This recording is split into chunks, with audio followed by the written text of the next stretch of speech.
اللهم صل على محمد وعلى آل محمد كما صليت على إبراهيم وعلى آل إبراهيم إنك حميد مجيد اللهم بارك على محمد وعلى آل محمد كما باركت على إبراهيم وعلى آل إبراهيم إنك حميد مجيد মুআজ্জাজ মুকাররম মুসল্লিবৃন্দ, সর্বপ্রথম আল্লাহ সুবহানাহু ওয়া তাআলার দরবারে অসংখ্য অগণিত শুকর সুজুদ আদায় করছি, যিনি অত্যন্ত দয়া করে, অত্যন্ত মায়া করে আজকের এই মুহূর্ত পর্যন্ত হায়াতকে প্রলম্বিত করে সুস্থ রেখে রমাদানুল মুবারকের দ্বিতীয় সালাতুল জুমআয় এবং মাগফিরাতের দশকের প্রথম সালাতুল জুমআয় উপস্থিতির তৌফিক দান করেছেন। বিশ্ব মালিকের দরবারে মালিকের শিখানো ভাষায় অন্তরের অন্তঃকরণ থেকে আবেগ, ভক্তি, শ্রদ্ধা, মহাব্বত নিয়ে কালিমাতুশ শুকর আদায় করছি আলহামদুলিল্লাহ। রব্বানা লাকাল হামদ হামদান কাসীরা তাইয়্যিবা মুবারাকান ফীহি ইয়া রাব্বি লাকাল হামদু কামা ইয়ানবাগি লিজালালি ওয়াজহিকা ওয়া আযীমি সুলতানিকা। প্রিয় মুসল্লিবৃন্দ, আমরা গত সালাতুল জুমআয় ইসলামের মৌলিক 5টি ভিত্তির মধ্য থেকে, মৌলিক 5টি স্তম্ভের মধ্য থেকে অন্যতম একটি স্তম্ভ সাওম সম্পর্কে, রোজা সম্পর্কে আমরা কোরআন এবং সুন্নাহ থেকে আলোচনা করেছিলাম। আজকের সালাতুল জুমআয় আমরা ইসলামের অন্যতম মৌলিক আরেকটি ফরজ ইবাদত, অন্যতম একটি স্তম্ভ যাকাত সম্পর্কে কোরআন এবং সুন্নাহ থেকে আমরা আলোচনা শ্রবণ করব। সুবহানাকা লা ইলমা লানা ইল্লা মা আল্লামতানা ইন্নাকা আনতাল আলিমুল হাকীম। যদি আল্লাহ রাব্বুল আলামিন আমাদেরকে তৌফিক দেন। প্রিয় মুসল্লিবৃন্দ, যাকাত ইসলামের মৌলিক 5টি ভিত্তির মধ্য থেকে অন্যতম একটি ভিত্তি। যাকাত এটা কোনো জরিমানা নয়। যাকাত এটা দারিদ্রের প্রতি, দরিদ্র ব্যক্তিদের প্রতি সহানুভূতি বা তাদের প্রতি দয়াদ্র হওয়ার কোনো বিষয় নয়, বরং যাকাত শরীয়তের অন্যান্য ফরজ বিধানের যেমন গুরুত্ব, যাকাতেরও তেমনই গুরুত্ব। এই কোরআন আল কারীমের মধ্যে 50-এর অধিক স্থানে, 58 স্থানে আল্লাহ রাব্বুল আলামিন যাকাতের কথা বলেছেন। বলি সুবহানাল্লাহ। এই 58 স্থানের মধ্য থেকে 20টি স্থানে আল্লাহ রাব্বুল আলামিন যাকাত শব্দের ক্রিয়াপদ ব্যবহার করেছেন। বাকি 38 জায়গায় আল্লাহ তাআলা যাকাত শব্দ এনেছেন। আর সালাতের সাথে, নামাজের সাথে যাকাতের বিধান একত্রে আল্লাহ রাব্বুল আলামিন এনেছেন 16টি আয়াতের মধ্যে। তাহলে এর দ্বারা বোঝা যায় যে যাকাত এটা গুরুত্বপূর্ণ ফরজ একটি ইবাদত। আজকে ইনশাআল্লাহ আমরা কোরআন থেকে, সুন্নাহ থেকে, শরীয়তের যে 4টি মূলনীতি আছে, এই 4 মূলনীতি থেকে আমরা যাকাতের গুরুত্ব, যাকাতের ফরজিয়াত যাকাত কাদের উপর খরচ, কি পরিমাণ সম্পদ থাকলে যাকাত দিতে হবে, কাদেরকে যাকাত দেওয়া লাগবে, যাকাত দিলে ফজিলত কি পাবেন এবং যাকাত আদায় না করলে পরিণতি কি ভোগ করতে হবে, ইনশাআল্লাহ আমরা সংক্ষিপ্ত আকারে অল্প সময়ে আমরা আলোচনা করব। মুহতারাম হাজিরিন, যাকাত এটা আরবি শব্দ, এর আবিধানিক শাব্দিক অর্থ হলো আয-জিয়াদাতু, বৃদ্ধি পাওয়া। যাকাত শব্দের আরেকটা অর্থ হলো আত-তাতহীরু, পবিত্রতা অর্জিত হওয়া, পবিত্রতা অর্জন করা। তাহলে যাকাত শব্দের একটা অর্থ হলো বৃদ্ধি পাওয়া, এর মানা হলো যদি বান্দা আল্লাহর সন্তুষ্টি অর্জনের জন্য আল্লাহর দেওয়া মাল থেকে আল্লাহর নির্ধারিত প্রেসক্রিপশন অনুযায়ী বান্দা যদি যাকাত দেয়, আল্লাহ রাব্বুল আলামিন ওই বান্দার ধন সম্পদের মধ্যে আল্লাহ তাআলা বরকত বৃদ্ধি করে দেন বলে সুবহানাল্লাহ।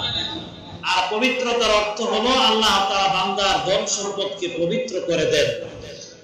মুহতারাম হাজিরিন, কোরআনুল কারীমের একাধিক আয়াতে আল্লাহ রাব্বুল আলামিন এই যাকাতের ফরজের কথা বলেছেন। যেমন কোরআনুল কারীমের সূরা বাকারা 43 নং আয়াতে আল্লাহ রাব্বুল আলামিন বলেন, ওয়া আকিমুস সালাতা ওয়া আতুজ যাকাতা ওয়ারকাউ মা'আর রাকিঈন। আল্লাহ সুবহানাহু ওয়া তাআলা বলেন, তোমরা সালাত কায়েম করো। সালাত শব্দের অর্থ হলো নামাজ, যেহেতু কোরআনে সালাত শব্দ এসেছে, এবং তোমরা যাকাত আদায় করো, ওয়ারকাউ মা'আর রাকিঈন, এবং রুকুকারীদের সাথে তোমরা রুকু করো। সম্মানিত হাজিরিন, এই যাকাতের বিধান আল্লাহ রাসূল সাল্লাল্লাহু আলাইহি ওয়াসাল্লাম যখন মক্কাতুল মুকাররমায় ছিলেন তখনই এই যাকাতের বিধান ফরজ হয়েছে। তবে রাসূল যখন মদিনায় হিজরত করলেন, মদিনাতুল মুনাওয়ারায় আসার পরে যাকাতের বিস্তারিত বিধান, অর্থাৎ যাকাত কে দিবে, কি পরিমাণ সম্পদ থাকলে যাকাত দিবে, যাকাতের মাসারিফ কারা হবে, যাকাতের নির্ধারিত খাত কারা হবে, কাদেরকে যাকাত দেওয়া যাবে, এই সবগুলো বাস্তবায়িত হয়েছে রাসূল মদিনায় হিজরত করার পরে। আল্লাহ সুবহানাহু ওয়া তাআলা কোরআনুল কারীমের সূরা তাওবা 103 নং আয়াতে বলেন, খুয মিন আমওয়ালিহিম সাদাকাতান তুতাহহিরুহুম ওয়া তুযাক্কিহিম বিহা ওয়া সাল্লি আলাইহিম ইন্না সালাতাকা সাকানুল লাহুম ওয়াল্লাহু সামিউন আলীম। আল্লাহ রাব্বুল আলামিন বলেন, খুয মিন আমওয়ালিহিম, নবী আপনি তাদের সম্পদ থেকে, ধনাত্মশীল যারা আছে, ঈমানদার যারা আছে, তাদের সম্পদ থেকে আপনি যাকাত উসুল করেন, তাদের সম্পদ থেকে আপনি গ্রহণ করেন। কি গ্রহণ করেন? সাদাকা আপনি গ্রহণ করেন। এই সাদাকা গ্রহণ করে আপনি তাদেরকে পবিত্র বানায়া দেন, এবং তাদের যেই ধন সম্পদ গুলো আছে এই ধন সম্পদ গুলোকে আমি আল্লাহ পবিত্র বানায়া দিব। ইন্না সালাতাকা সাকানুল লাহুম, রাসূল আপনি শুধু যাকাত উসুল করবেন, যাকাত শুধু আপনি কালেকশন করবেন এতটুকু না, যাকাত উসুল করার পরে আপনি তাদের জন্য দোয়া করবেন, কারণ আপনার দোয়া তাদের জন্য প্রশান্তিদায়ক। বলি সুবহানাল্লাহ। মুহতারাম হাজিরিন, শুধু তাই না, সূরা মাআরিজের 30তম পারায়, সূরা মাআরিজের 24 এবং 25 নং আয়াতে আল্লাহ রাব্বুল আলামিন বলেন, ধনাত্ম যারা আছে তাদের সম্পদের মধ্যে আল্লাহ রাব্বুল আলামিন যাকাত নির্ধারণ করে রেখেছেন। আল্লাহ রাব্বুল আলামিন বলেন, ওয়াল্লাযীনা ফী আমওয়ালিহিম হাক্কুম মা'লুম লিস-সাইলি ওয়াল মাহরুম। আল্লাহ রাব্বুল আলামিন বলেন, ওয়াল্লাযীনা ফী আমওয়ালিহিম, তাদের মালের মধ্যে হাক্কুম মালুম, নির্ধারিত হক রয়েছে, নির্ধারিত অধিকার রয়েছে। কাদের জন্য রয়েছে? আল্লাহ বলেন লিসাইলি ওয়াল মাহরুম, ভিক্ষুক এবং বঞ্চিতদের জন্য। যারা ভিক্ষুক, যারা মানুষের কাছে চায়, যারা সওয়াল করে, যারা মানুষের কাছে যাচনা করে, এদের জন্য, এবং মাহরুম যারা আছে, বঞ্চিত যারা আছে, তাদের জন্য ধন সম্পদ ওয়ালাদের মালের মধ্যে যাকাত রয়েছে। এই বিধান যিনি দিয়েছেন তিনি কে? মুফাসসিরিনে কেরাম তাফসীর করেছেন এই সূরা মাআরিজের 24 নং আয়াতের হাক্কুম মালুম এর তাফসীর করেছেন ওয়াল হাক্কুল মালুম হুয়া যাকাতু, নির্ধারিত হক বলতে আল্লাহ তাআলা এখানে যাকাতের কথা বলেছেন। একটু আওয়াজ উঁচু করে বলবেন, আমাদেরকে আল্লাহ রাব্বুল আলামিন যে ধন সম্পদ দান করেছেন, এই ধন সম্পদের মালিক কি? আমি না আল্লাহ। সুতরাং আল্লাহর দেওয়া ধন সম্পদের মধ্যে আল্লাহ নির্ধারিত অংশ অনুযায়ী যাকাতের বিধান আল্লাহ দিতে পারেন না? পারেন না? পারেন। মুহতারাম হাজিরিন, শুধু তাই না, এটা তো শুধু কোরআনের আয়াত দিয়ে বুঝাইলাম, সহিহ হাদিস দ্বারাও যাকাতের বিধান ফরজ প্রমাণিত। বিস্তারিত আলোচনার সুযোগ নাই, আমি গত সপ্তাহে বলেছি সহিহ বুখারীর 8 নম্বর হাদিস। সহিহ বুখারী আসমানি কিতাব সমূহের পরে সবচেয়ে বিশুদ্ধ যে হাদিস গ্রন্থ রয়েছে এর নাম হলো সহিহ আল বুখারী। এই সহিহ বুখারীর 8 নম্বর হাদিস। এখন তো আধুনিক যুগ, সবার হাতে অ্যান্ড্রয়েড ফোন আছে, আপনি গুগলে গিয়ে একটু সার্চ দিয়া দেখবেন যে সহিহ বুখারী হাদিস নাম্বার 8, আপনি লিখে সার্চ দিয়া বাংলা হাদিসের অনুবাদটা পড়ে দেখবেন যে হুজুর যা বয়ান করলো এটা কি বানায়া বললো না হাদিস থেকেই বললো। ইবনে ওমর রাদিয়াল্লাহু তাআলা আনহুমা থেকে হাদিস বর্ণিত হয়েছে, قال رسول الله صلى الله عليه وسلم قال رسول الله صلى الله عليه وسلم بني الإسلام على 5 شهادة أن لا إله إلا الله وأن محمدا رسول الله وإقام الصلاة وإيتاء الزكاة والحج وصوم رمضان। এই হাদিসে যে 5টি ফরজ ইবাদতের কথা বলা হয়েছে তন্মধ্যে একটি হলো ওয়াইতাইজ যাকাতি, যাকাত আদায় করা। বলি সুবহানাল্লাহ। শুধু তাই না, তাহলে সহিহ বুখারীর 8 নম্বর হাদিস দিয়া যাকাত ফরজ। জামে তিরমিজির 616 নম্বর হাদিস, হযরত আবু উমামা রাদিয়াল্লাহু তাআলা আনহু থেকে বর্ণিত, তিনি বলেন সামিআতু রাসূলুল্লাহি সাল্লাল্লাহু আলাইহি ওয়াসাল্লাম ইয়াখতুবু ফি হাজ্জাতিল ওয়াদাই। আবু উমামা রাদিয়াল্লাহু তাআলা আনহু বলেন, আমি আল্লাহর নবীকে বিদায় হজের ভাষণে বলতে শুনেছি। কি বলেছেন? রাসূল বলেছেন ইত্তাকুল্লাহ রাব্বাকুম, তোমরা তোমাদের রবকে ভয় করো, তোমরা তোমাদের প্রতিপালককে ভয় করো। ওয়াসাল্লু খামসাকুম, তোমরা 5 ওয়াক্ত সালাত আদায় করো। ভাই কয় ওয়াক্ত আদায়ের কথা বলেছেন? 5 ওয়াক্ত। আল্লাহ রাসূল বলেছেন তোমরা 5 ওয়াক্ত সালাত আদায় করো। ওয়াসুমু শাহরাকুম, তোমরা রমজানের সিয়াম সাধনা করো। এরপরে আল্লাহ রাসূল বলেছেন ওয়া আদ্দু যাকাতা আমওয়ালিকুম, তোমরা তোমাদের মালের যাকাত আদায় করো। যদি এগুলো আমরা করতে পারি, ওয়া আতিউ যা আমরাকুম, তোমরা তোমাদের আমিরের আনুগত্য করো। এই আমলগুলো যদি আপনারা করতে পারেন, তাদখুলুল জান্নাতা রাব্বাকুম, আল্লাহর নবী বলেন তাহলে তোমরা তোমাদের রবের জান্নাতে প্রবেশ করবে। বলি সুবহানাল্লাহ। তাহলে সহিহ হাদিস দ্বারাও প্রমাণিত যাকাত এটা ফরজ।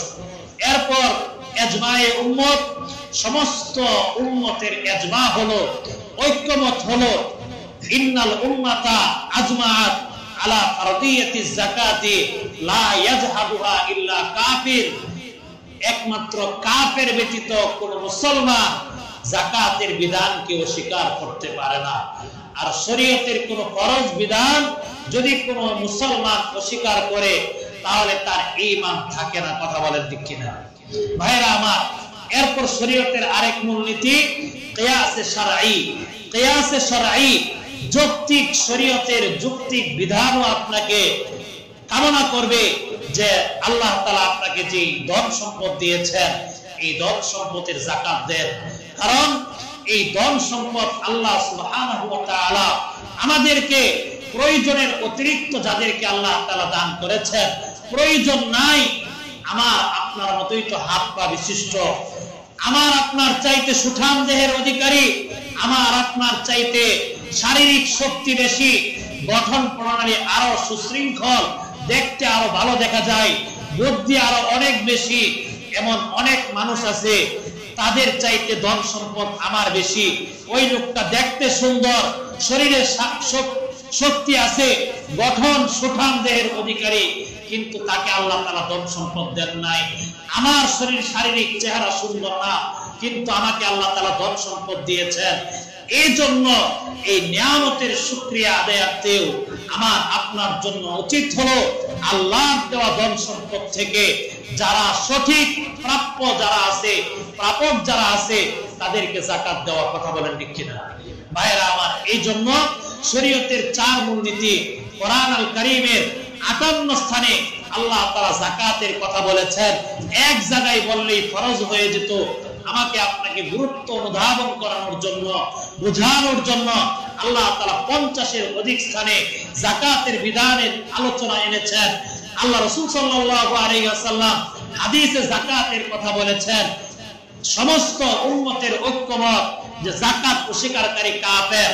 আর কিয়াসের তাগাজাও হলো যাদেরকে আল্লাহ ধন সম্পদ দিয়েছেন আল্লাহর রাস্তায়, আল্লাহর ওয়াস্তে তাদের ধন সম্পদকে তারা ব্যয় করবে। মুহতারাম হাজিরিন, তাহলে যাকাতের বিধান ফরজ, এই ব্যাপারে কি কোনো সন্দেহ আছে? একটু জোরে বলেন না, সন্দেহ আছে?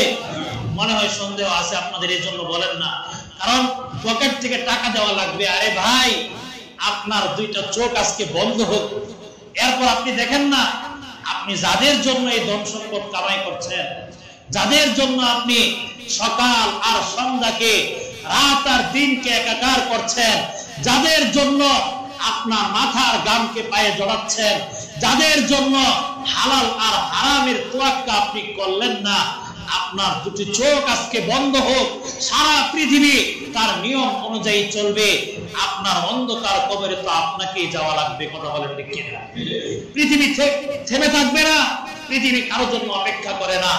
আজকের এই জুমার পরে যদি আমি এই মিম্বরে খুতবা না দেই, এই মিম্বর বসে থাকবে না, এই মিম্বরে আরেকজন খুতবা দিবে। কথা বলেন ঠিক কিনা ভাইয়েরা আমার? এই জন্য কার জন্য আপনি আল্লাহর ফরজ বিধান ছেড়ে দিচ্ছেন?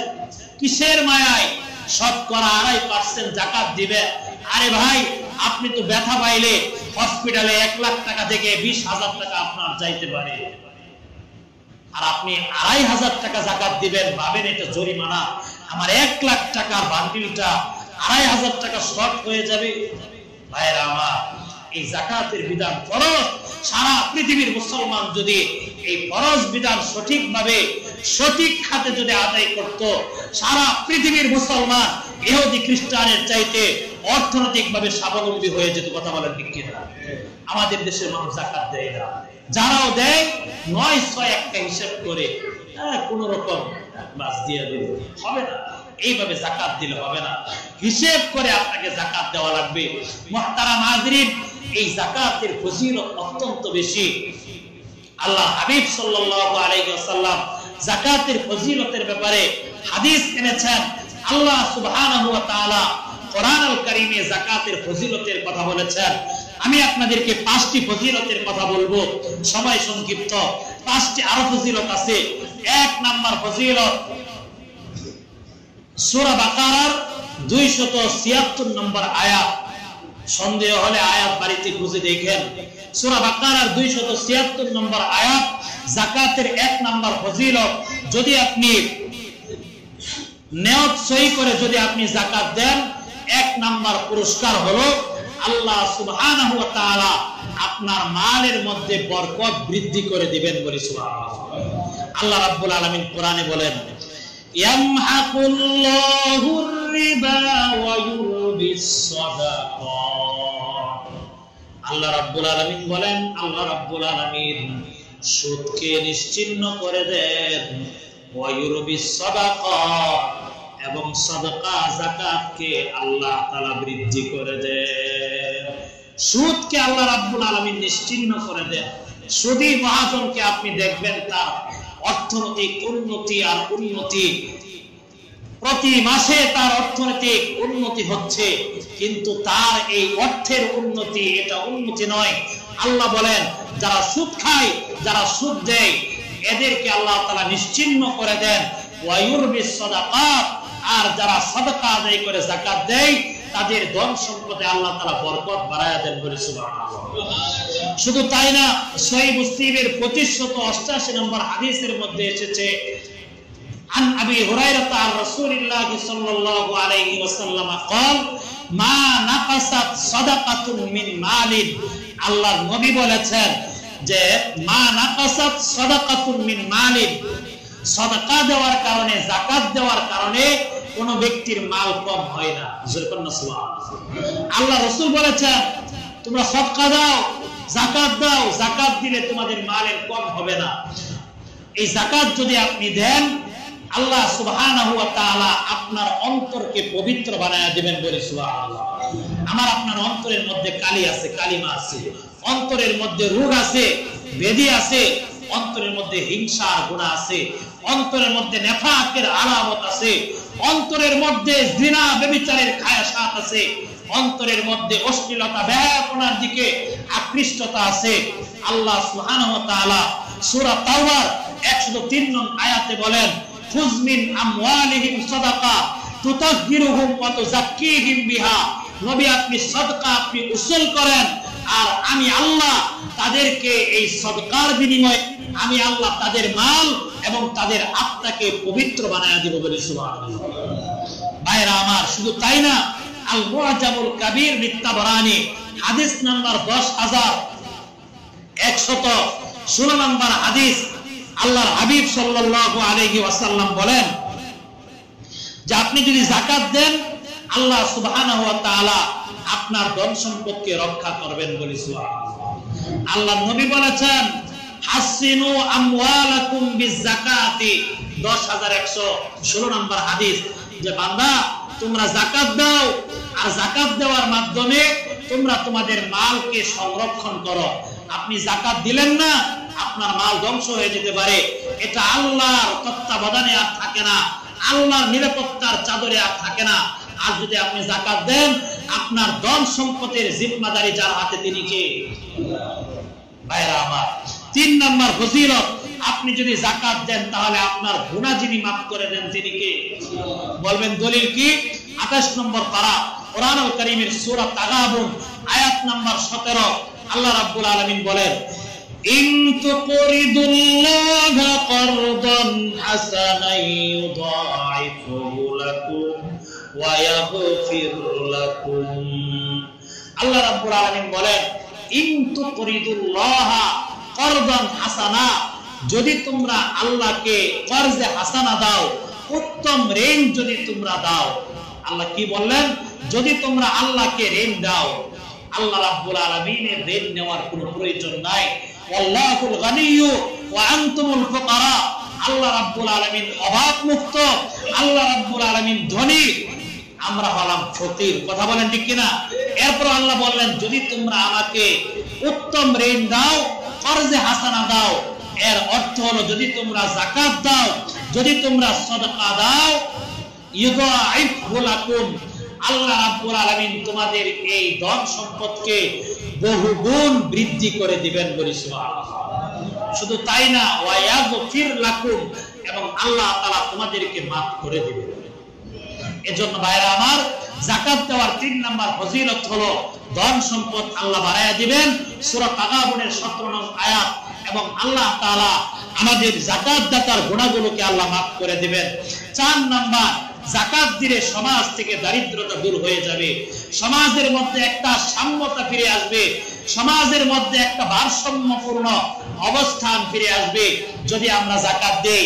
আল্লাহ রাব্বুল আলামিন কোরআনে বলেন ওয়াল্লাযীনা ফী আমওয়ালিহিম হাক্কুম মা'লুম লিসাইলি ওয়াল মাহরুম। আমাদের ধন সম্পদের মধ্যে ধনীদের ধন সম্পদে যাকাত যিনি নির্ধারিত করে রেখেছেন তিনি কে? সুতরাং ধনীরা যখন দরিদ্র ব্যক্তিদেরকে যাকাত দিবে, সমাজ থেকে দারিদ্রতা দূর হয়ে যাবে, সমাজ থেকে অভাব দূর হয়ে যাবে, সমাজের মধ্যে একটি সাম্যতা, ভারসাম্যপূর্ণ একটি অবস্থান ফিরে আসবে। 5 নাম্বার, যদি আপনি যাকাত দেন, আপনাকে এই যাকাত আপনাকে জান্নাতের দিকে ধাবিত করবে বলে সুবহানাল্লাহ। বলবেন দলিল কি? কোরআনুল কারীমের 18 নম্বর পারা, প্রথম পৃষ্ঠা, সূরা মুমিনুনের 4 নম্বর আয়াত। আল্লাহ রাব্বুল আলামিন বলেন, সূরাতুল মুমিনুন আয়াত নম্বর 4, আল্লাহ রাব্বুল আলামিন বলেন, ওয়াল্লাযীনা হুম লিয-যাকাতি ফাঈলুন, যারা যাকাত আদায়কারী। এখানে আল্লাহ রাব্বুল আলামিন একাধিক গুণের কথা বলেছেন, মুমিনদের গুণের কথা বলেছেন। সর্বশেষ আল্লাহ রাব্বুল আলামিন বলেছেন, উলাইকা হুমুল ওয়ারিসুন আল্লাযীনা ইয়ারিসুনাল ফিরদাউসা হুম ফিহা খালিদুন। যেই গুণগুলো থাকলে মানুষ জান্নাতুল ফিরদাউসের সর্বোচ্চ মানের জান্নাতের উত্তরাধিকারী হতে পারে, জান্নাতের মালিক হতে পারে, তার মধ্যে একটি গুণ হলো যারা আল্লাহর রাস্তায় আল্লাহর ওয়াস্তে যাকাত আদায় করে বলে সুবহানাল্লাহ।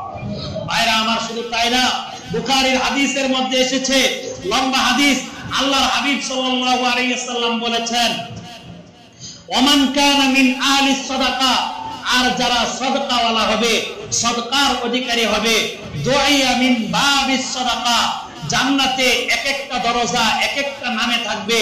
যারা দান সদকাকারী তাদের নামেও জান্নাতে একটা বাবুস সাদাকা থাকবে। আল্লাহ রাসূল বলেন, বুখারীর হাদিস, যারা দান সদকা করবে জান্নাতের বাবুস সাদাকা তাদেরকে জান্নাতে ডেকে আনবে বলে সুবহানাল্লাহ। ওই দরজার দিকে তাদেরকে ডাকা হবে। যারা সিয়াম পালন করবে, বাবুর রায়্যান তাদেরকে আমন্ত্রণ জানাবে, তাদেরকে স্বাগতম জানাবে। আবু বকর সিদ্দিক রাদিয়াল্লাহু তাআলা আনহু ডাক দিয়া বলে, ইয়া রাসূলুল্লাহ, ইয়া হাবিবাল্লাহ, ওগো আল্লাহর নবী, যারা সালাত আদায় করবে বাবুস সালাত তাদেরকে জান্নাতে রাখবে, যারা সিয়াম পালন করবে বাবুর রায়্যান গেট তাদেরকে জান্নাতের দিকে আমন্ত্রণ জানাবে, যারা সদকা আদায় করবে বাবুস সাদাকা তাদেরকে জান্নাতের দিকে আমন্ত্রণ জানাবে। ইয়া রাসূলুল্লাহ, এমন কি কোন উম্মত আপনার আছে যেই উম্মতকে জান্নাতের এই সবকটি দরজা আমন্ত্রণ জানাবে? আল্লাহর নবী বলেন, হে আবু বকর, আমি আশা করি জান্নাতের প্রত্যেকটা গেট দিয়া যাকে আমন্ত্রণ জানাবে, আমি আশা করি আবু বকর সেই লোকটি হবে তুমি বলি সুবহানাল্লাহ। ভাইরা আমার, এই জন্য এই যাকাত দিলে লাভ আছে না নাই? আছে। যে এটার যেরকম লাভ, যদি আপনি না দেন ক্ষতিটাও তেমন বেশি, এর পরিণতি কঠিন। যেমন আল্লাহ রাব্বুল আলামিন কোরআনে হাকিমে বলেছেন, যদি আপনি যাকাত না দেন পরিণতি কি হবে? সূরা তাওবা 34-35 নং আয়াতে আল্লাহ রাব্বুল আলামিন বলেন, والذين يكنزون الذهب والفضة ولا ينفقونها في سبيل الله فبشرهم بعذاب أليم يوم يحمى عليها في نار جهنم فتقوى بها جباههم وجنوبهم وظهورهم هذا ما كنزتم لأنفسكم فذوقوا ما كنتم تكنزون। আল্লাহ রাব্বুল আলামিন বলেন কোরআনুল কারীমের সূরা তাওবা 34-35 নং আয়াত, ওয়াল্লাযীনা ইয়াকনিজুনা আয-যাহাবা ওয়াল ফিদ্দাতা, স্বর্ণ এবং রূপা যারা জমা করে রাখে, ওয়ালা ইউনফিকুনাহা ফি সাবিলিল্লাহ, এবং আল্লাহর পথে ব্যয় করে না। যারা স্বর্ণ রূপা সঞ্চয় করে রাখে, জমা করে রাখে এবং আল্লাহর পথে যারা ব্যয় করে না, ফাবাশশিরহুম বিআযাবিন আলীম, নবী আপনি তাদেরকে যন্ত্রণাদায়ক শাস্তির সুসংবাদ দেন। শাস্তির সুসংবাদ হয় না, শাস্তির কঠোরতা বুঝিয়েছেন আল্লাহ তাআলা। তাদেরকে যন্ত্রণাদায়ক কঠোর শাস্তি দেওয়া হবে। কি শাস্তি দেওয়া হবে? আল্লাহর কোরআন বলে, ইয়াউমা ইউহমা আলাইহা ফি নারি জাহান্নাম, এই স্বর্ণ রৌপ্যগুলোকে জাহান্নামের আগুনে উত্তপ্ত করা হবে। ফাতুকওয়া বিহা জিবাহুহুম ওয়া জুনুবুহুম ওয়া যুহুরুহুম। তারপর এই জাহান্নামের আগুনে স্বর্ণ এবং রূপাকে উত্তপ্ত করার পরে তাদের ললাটের মধ্যে, কপালের মধ্যে, তাদের পার্শ্বদেশে এবং তাদের পৃষ্ঠদেশে এগুলো দিয়া সেকা দেওয়া হবে। কত কঠোর শাস্তি! এই স্বর্ণরূপাকে জাহান্নামের আগুনে উত্তপ্ত করে, দুনিয়ার আগুনে আপনি একটু আঙ্গুল এদিক সেদিক করতে পারেন না, আর জাহান্নামের আগুনে স্বর্ণরূপকে উত্তপ্ত করে যারা যাকাত দিবে না তাদের কপালে, তাদের ললাটে এবং তাদের পার্শ্বদেশে, তাদের পৃষ্ঠদেশে সেকা দেওয়া হবে। আর বলা হবে, হাদা মা কানাজতুম লিআনফুসিকুম ফাযুকু মা কুনতুম তাকনিজুন। দুনিয়াতে যে সম্পদ জমা করে রাখতে, এর শাস্তি হলো এটা। জোরে কন্না নাউজুবিল্লাহ। মুসলমান ভাইরা আমার, শুধু তাই না, হাদিসের মধ্যে এসেছে, হাদিস নাম্বার বললাম না, বুখারী 1403 নম্বর হাদিস। আল্লাহর নবী বলেছেন, মান আতাহু মালান, যাকে আল্লাহ রাব্বুল আলামিন মাল দিয়েছেন, ফালাম ইউআদ্দি যাকাতাহু, সে যদি এই মালের যাকাত না দেয়, মুসিলা লাহু ইয়াউমাল কিয়ামাতি সুজান আকরা লাহু যাবিবাতানি ইউতাওয়াকুহু ইয়াউমাল কিয়ামাতি সুম্মা ইয়াখুযু বিলিহজিমাতাইহি ইয়ানি সিদকাইহি সুম্মা ইয়াকুলু আনা মালুকা আনা কানজুকা। হাদিসের বাব অর্থ হলো, যারা যাকাত দেয় না তাদের মালকে ভয়ানক বিষাক্ত সাপের আকৃতি দেওয়া হবে। এই ভয়ানক বিষাক্ত আকৃতির সাপ তাদের চোয়ালের মধ্যে, উভয় চোয়ালে কামড়ে ধরে বলবে, আনা মালুকা আনা কানজুকা, হে বান্দা, আমি তোমার মাল, আমি তোমার সম্পদ। ভাইরা আমার, এই যাকাত অত্যন্ত ভয়াবহ জিনিস। যাকাত না দেওয়ার পরিণতি অত্যন্ত কঠোর। এই জন্য আল্লাহ তাআলা আপনাদের যাদেরকে যাকাত দেওয়ার মতো টাকা, সম্পদ যাদেরকে দিয়েছেন, বিশেষ করে আপনাদের বিবি, আপনাদের কন্যা সন্তান, যাদের স্বর্ণ এবং রূপা আছে, যাকাতের নেশাব পরিমাণ যদি হয়ে যায়, যাকাত দিতেই হবে। যদি আপনি মনে করেন বছরে এই 5-10 হাজার টাকা আপনি যাকাত দিলেন, আপনার ধন সম্পদ কমে যাবে, ভাই কমবে না। এই 10, 15, 20 হাজার টাকা যদি আপনি যাকাত দেন, আল্লাহ তাআলা আপনার সম্পদের মধ্যে এমন বরকত দিবেন যে আগামী বছর আপনি 50,000 টাকা যাকাত দিতে পারবেন। কথা বলেন ঠিক কিনা?